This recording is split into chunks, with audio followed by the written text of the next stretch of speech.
18 सितंबर से ऐसा है कि वन नेशन वन इलेक्शन पर अब बात होगी, इस पर अब कवायद तेज कर दी गई है। ये सब तो पोर्टल पे चल रहा है ना। एजेंडा क्या है कहाँ किसी को पता है। पहले एजेंडा आने दीजिए। पोर्टल के बातों पर और सोशल मीडिया के बातों पर हम लोग थोड़ी रिएक्ट करेंगे। क्या क्या मुद्दा है, किस मुद्दे पर बुलाया गया है, इसका कोई अभी एजेंडा तो आया नहीं। तो कयास लगाए जा रहे हैं। कयास लगाए जा रहे हैं कि वुमेन रिजर्वेशन के लिए बिल आ रहा है, one election one nation one election पर बिल लाया जाएगा। उन सब चीज़ों पर जब तक कि कोई फॉर्मेडेबल जानकारी नहीं मिले कि किस मुद्दे पर उठाया गया है, तब तक इस पर रिएक्ट करना हमको लगता है उचित नहीं होगा।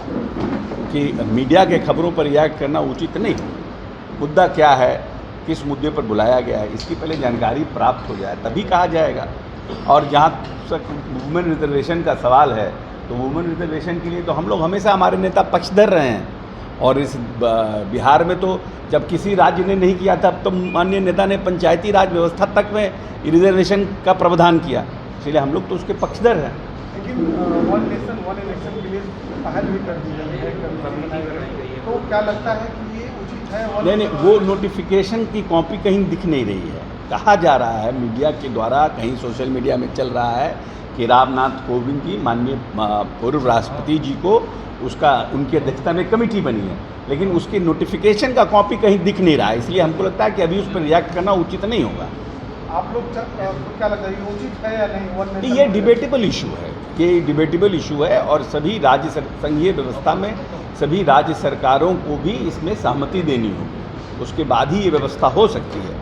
तो ये डिबेटेबल इशू है। लेकिन अचानक से सियासत में इस बात का जिक्र करना, कमेटी बनाए जाने की बात आना, क्या लगता है आपको? और जब अगले साल लोकसभा चुनाव होना है, उसके पहले अभी इस तरीके की तैयारी केंद्र सरकार की? बेसिकली है कि जो हमको लगता है, मेरा अपना मानना है कि जो ज्वलंत मुद्दे हैं, जिन दो मुद्दों पर भारतीय जनता पार्टी सरकार में आई थी, वो दो ज्वलंत मुद्दे हैं। महंगाई, तो अरहर का दाल 200 रुपये किलो हो गया। महंगाई पर कोई नहीं बोल रहा है। बेरोजगारी के ऊपर बड़ी बात कही गई थी, रोजगार का सृजन किया नहीं गया। और जो रोजगार उपलब्ध थे, यहाँ तक कि आर्मी में भी जो रोजगार थे और जो नौजवान साथी दौड़ करके तैयारी करते थे, उसको भी आउटसोर्स कर दिया गया अग्निवीर के माध्यम से। तो दो मुद्दों से ध्यान भटकाने के लिए कोई नया एक मुद्दा लाया जाए, कोई बात कही जाए, लेकिन इस पर रिएक्ट करना तभी उचित होगा जब ऑथेंटिक कोई इसके ऊपर एजेंडा आ जाए, तब रिएक्ट करना हमको लगता है उचित होगा। आज इंडिया की बैठक है, आपको पता है नीतीश वहाँ गए हैं, कहा जा रहा है कि पूरी तैयारी के साथ नीतीश जी भी वहाँ गए हैं। उन्हें संयोजक बनाने की बात होती है महागठबंधन को और जदयू को बिहार में इस बैठक में। ये हम लोगों को तो पूरी उम्मीद है, और माननीय नेता श्री नीतीश कुमार जी ने तो इस गठबंधन के निर्माण के, जिसको करते हैं नींव करता है, और पूरे देश में घूम घूम करके उन्होंने इस गठबंधन के लिए सभी नेताओं में जो एक आपसी बातचीत भी नहीं थी, उसके आइस को ब्रेक कराने का काम किया और पटना में बैठक की। इसमें तो कहीं दो मत है नहीं। First initiative has been taken by Nitish Kumar, and we are proud that the meeting is having in Mumbai, and my leader is participating in that meeting, and we are very hopeful that we'll get a better result after this गठबंधन। NDA तो इसे चुनौती नहीं मानती है sir, NDA तो आपके India को चुनौती मानती ही नहीं। ठीक है, हम भी तो नहीं एनडीए को चुनौती नहीं मानते हैं। एनडीए था कहाँ? एनडीए की बैठक कब हुई? चाहिए ना, रिकॉर्ड होना नहीं चाहिए। एनडीए की बैठक माननीय नरेंद्र मोदी जी के प्रधानमंत्री बनने के बाद कब हुई? इंडिया की बैठक के बाद शुरू हुई ना। तो हम चैलेंज मानते हैं कि नहीं मानते, इसी से समझ जाइए। वो तो आश्वस्त है कि वो फिर से आ रहे हैं। हाँ? वो आश्वस्त है कि जनता फिर से उन्हें चुनकर भेज रही है। हम लोग भी आश्वस्त हैं कि हम लोग भी वापस आएंगे। विशेष सत्र बुलाया गया, इसका मतलब क्या है? अभी तो सत्र खत्म हुआ था, फिर तुरंत सत्र कोई एजेंडा होगा। क्या एजेंडा है, क्या एजेंडा नहीं है, किस बात के ऊपर बुलाया गया विशेष सत्र, इसका जवाब तो भारतीय जनता पार्टी के जो विशेष सत्र बुलाने वाले लोग ही डिस्क्लोज कर पाएंगे ना। जब तक एजेंडा का कोई उस पर डिस्कशन करना तो बेकार है, हाय तौबा मचाना तो बेकार है।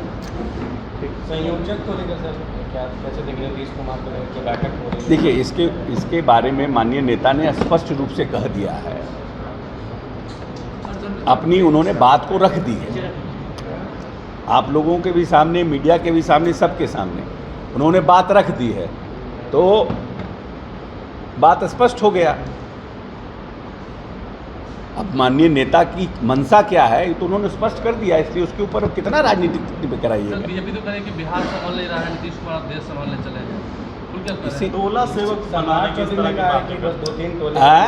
बीजेपी से करिए कि बिहार तो संभाल नहीं रहा है, देश संभालने चले। ठीक है, सब लोगों का अपना अपना सोच है, अपनी अपनी समझ है। सबसे ज़्यादा तेज़ रफ्तार से चलने वाला प्रदेश इस देश में बिहार है।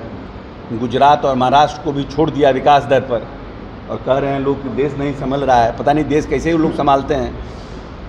उन लोगों से पूछिए कि कैसे देश संभाला जाता है, प्रदेश संभाला जाता है, उसका मापदंड क्या है।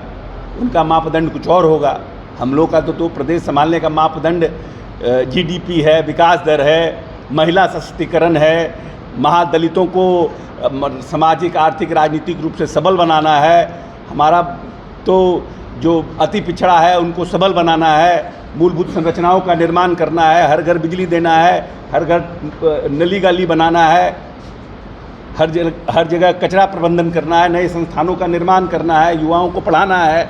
अब उनका विकास दर का क्या मामला है जानते हैं। एक सवाल कई राज्यों में विधानसभा को चुनाव है, लोकसभा को चुनाव है, आपके नेता लगातार कह रहे हैं भाई कभी भी चुनाव हो सकते हैं। भाजपा कह रही है कि एक साथ अगर चुनाव होता है तो ये देश हित में होगा, आप कैसे देखते हैं कि होना चाहिए? ये एक संघीय व्यवस्था में ये एक डिबेटेबल इशू है, ये एक डिबेटेबल इशू है।